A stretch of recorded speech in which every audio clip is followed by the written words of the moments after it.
Hello and welcome to episode number 46 of the We Are 11 podcast. 46, really? 46. Oh, wow. Nice. Yeah. There's an effort. I mean, it's hard to say, it's hard to do what you want, what you're saying you're going to do.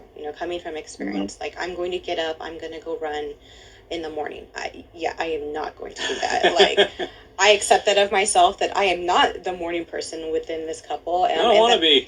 I don't want to be the morning person in this couple. So it makes it harder for me, like when I'm trying to change that habit, to be like, yes, I'm going to do it, and then to actually do it. But I want to say that the more you keep reminding, it kind of goes two ways. Like, the more I keep saying, I'm going to do this, I'm going to do this, I'm going to do this, the more I remind, like, this is something that I want to do. The flip side to that, the more I keep saying, I want to do this, I want to do this, I want to do this, and I don't do it, I could potentially get discouraged, because then I start seeing myself in that negative light, that what is wrong with me? Why can't I get up to do this, even though I say I want to do this? One of the things I learned in therapy that I really took away was opposite action. So saying, I'm going to get up at 7 o'clock in the morning. And then 7 o'clock in the morning comes, your alarm is going off, and you're like, I don't want to get up. But remember that thinking of, no, I got to take opposite action. Get up, or I don't want to draw that picture because I'm just not in the mood. Go draw that picture. Do the opposite of what you're telling yourself to, because then that's going to condition you to take those steps. Sometimes easier said than done. Oh, sure. Right? But a thought. Yeah. No, and honestly, that's a big part of how I get up, because I do jog in the mornings sometimes. I'm trying to get into a regular habit of it, but that's the exact thought process I go through in the mornings. Is I'll wake up, I'm cozy, I'm in bed, but I'm also awake, and I don't feel like I'm going to fall back asleep. And so I'm like, well, you told yourself you wanted to get up and run. You told yourself that last night. Why don't you just go and do it and feel good about yourself for doing it? So it works sometimes.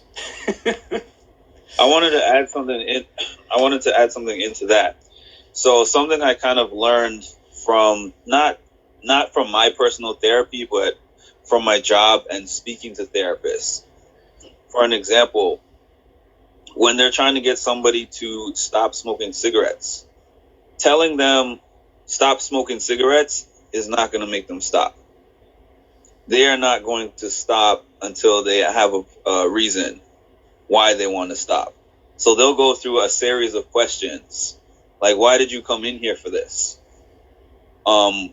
What happens to you when you smoke cigarettes? What is the reason why you would like to stop? So for some people, it could be, well, there's a history of lung cancer in my family, and I don't want to get that because I saw somebody experience that. Or for somebody, it could be like, I don't have money to spend $10, $12 a pack every day, so I'm trying to save money. The point being, they have to have a reason as to why they're doing it before they're going to want to do it. They could come into therapy every single week and take a smoking cessation group, and every single week you could show them a picture of a black lung and all the different things, the people to get the voice boxes and everything. And, even seeing all of that is not going to make them stop unless they want to stop. So another way to look at it is if you get up and you're like, I want to run, and then you're like, I don't really want to get up. Before you even get to that point, like the day before, you think to yourself, what is the end goal that I have? Like, what is my reason for running?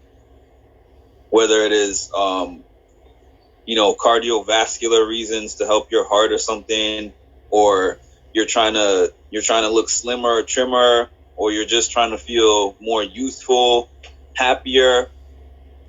When you focus on the reasons why you want to do that thing, sometimes that's motivation for you to just get up and do it. So for me, I have a lot of reasons for fitness. For an example, I recently, since the last time we all spoke, just started in with a personal trainer. That was not because I was like, great, I feel really good and I feel really motivated and I really want to do this.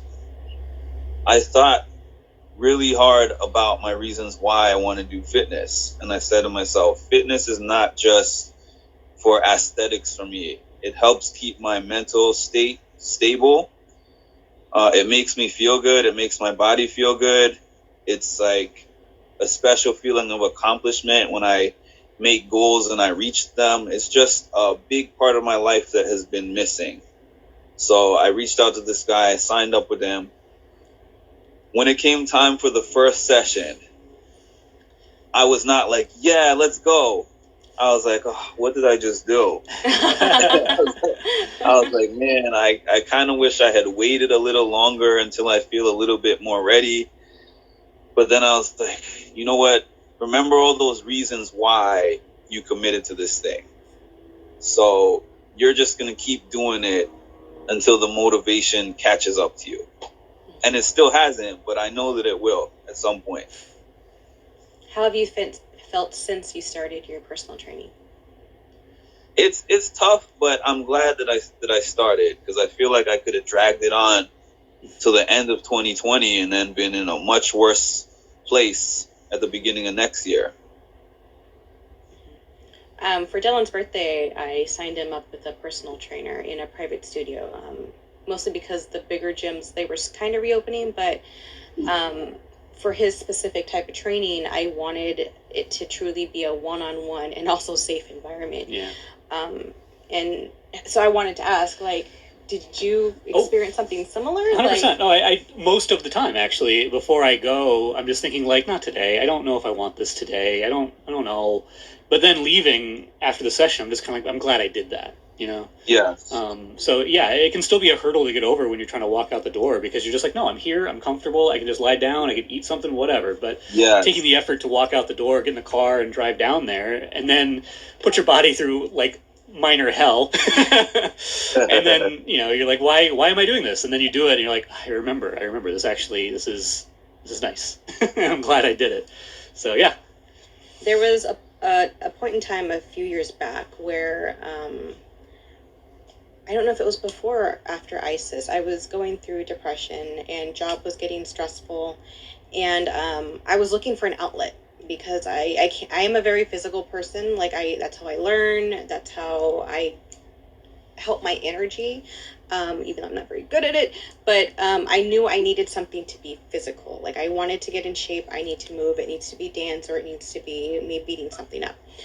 So I found I think it was a karate studio. I forget what specific type of form it was, but they offered like a free trial, like these amount of days, free classes, so you can kind of get into the swing of things and see if this is really for you before you truly commit. So I took up one of the studios, and there was a day where I was at work. I'd be going from work to the class, and that was like one of the worst days of work I've ever had. I was fighting with, because I was in entertainment costuming at Disneyland at the time. I was fighting with one of the costumers. She was being a really big B word, and it's just like the energy was just like, I don't want to do this, I don't want to get anywhere. And I literally sat in the car for a good 10-15 minutes after work thinking, I don't want to go. Like, do I want to go home? But, you know, there was me just sitting there.